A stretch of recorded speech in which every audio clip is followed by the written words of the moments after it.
যুক্তরাষ্ট্রের বৃহত্তম public school district হচ্ছে নিউ ইয়র্ক সিটিতে।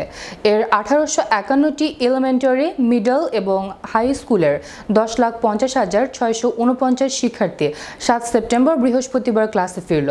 অর্থাৎ নতুন শিক্ষাবর্ষে 2023-24 নতুন পোশাক এবং স্কুল ব্যাগ সহ ভিন্ন এক আমেজে আবর্তিত হবে এসব শিক্ষার্থীরা। কারণ এবার অনেক ক্লাসেই নয়া পদ্ধতিতে পরীক্ষা নেওয়া হবে।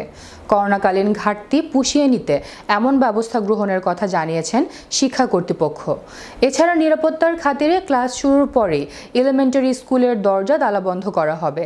সন্তানের সাথে সাক্ষাৎ করতে আসা মা বাবা, অভিভাবক সহজে ঢুকতে পারবেন না। কলিং বেল বাজাতে হবে। নিরাপত্তারক্ষীরা ভেতর থেকে ক্যামেরায় দেখবেন এবং ইন্টারকমে নিজের পরিচয়পত্র দেখানোর পরই অনুমতি দেওয়া হবে। অর্থাৎ জরুরি প্রয়োজনীয় কিছুটা সময় ধৈর্য ধরতে হবে সাক্ষাৎ প্রার্থীগণকে।